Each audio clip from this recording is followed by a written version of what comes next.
You picture a Viking, you picture an axe, a burning monastery, screaming monks, a longship cutting through fog like something out of a nightmare. Now let me run that image for you. For over 100 years before a single Viking ever raided anything, they weren't warriors, they were merchants. Some of the sharpest traders in the entire medieval world. And the reason they eventually picked up the axe? It wasn't bloodlust. It wasn't some genetic thirst for violence hiding in their DNA. Though never mind Highland.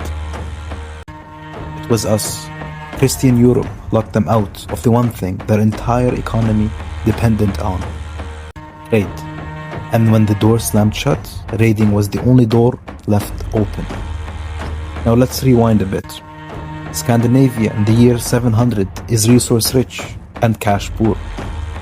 Furs, walrus ivory, timber, amber, iron, but no silver of their own, none. So Norse traders do something remarkable. They build one of the most sophisticated trade networks in the entire medieval world, running goods down the river systems through Russia, all the way to Constantinople and Baghdad, and across the sea into Frankish and English ports. Towns like Berka in Sweden and Hedeby in what's known as Germany weren't war camps. They were trading hubs, cosmopolitan, multi-ethnic, built on standardized weights and silver currency. And here's the detail that should stop you cold. Archaeologists have pulled thousands upon thousands of Arabic coins out of Norse graves. That's not loot.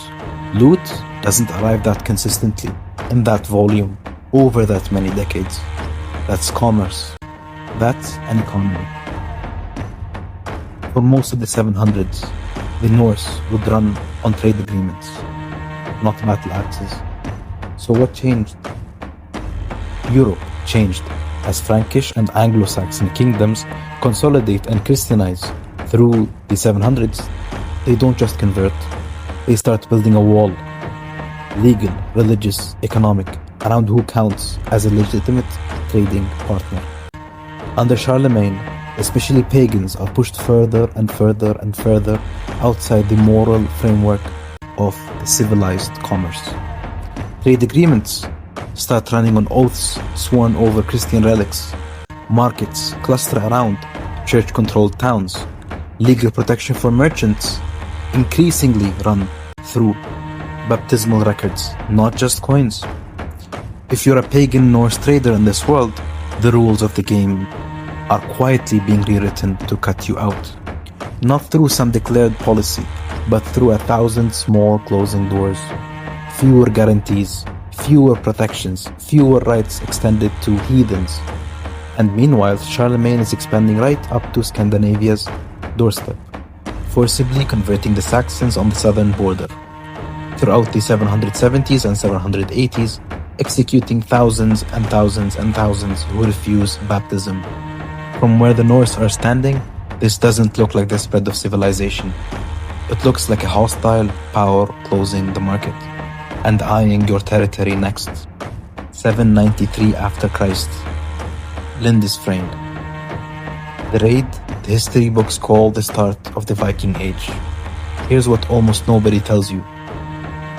Lindisfarne wasn't some random island. It was a monastery, which meant it was also a bank, undefended, wealthy, and symbolically tied to the exact same system that had spent decades freezing the Norse out. Hitting it wasn't savagery for savagery's sake. It was a targeted strike on the institution that represented the new rules of the game the Norse never got to play and never got a vote in. And once that first raid proved something huge, that the old commercial door was closed, but a new door, force, was wide open and insanely profitable. The incentive structure for an entire culture flipped almost overnight. Why spend a year trading furs for silver, hoping Christian Europe deals with you, when one fast raid on an undefended monastery could net more wealth than that entire year and require nobody's permission? Raiding wasn't the Norse reverting to some inner savage nature. It was a rational, almost economic change, the second the peaceful path got deliberately narrowed to nothing. And here's the detail that really shatters the barbarian myth.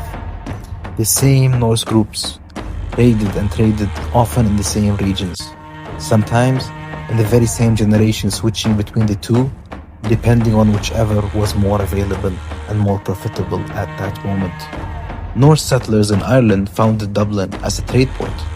Norse rulers in Kiev and Novgorod built entire dynasties on river trade routes, not conquest for its own sake.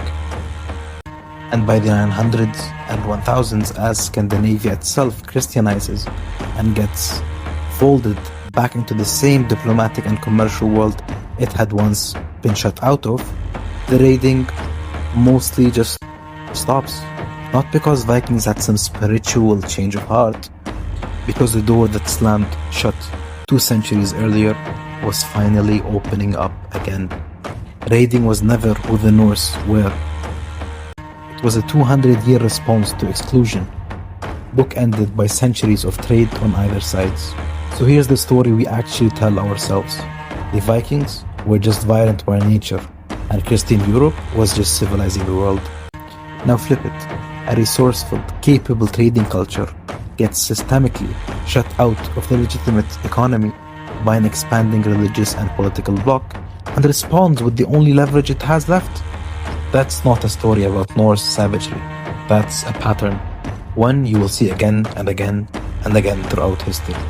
Whenever civilization decides who's allowed to play by the rules and who gets forced outside. And once you see that pattern, you can't unsee it. Thank you for watching and good night.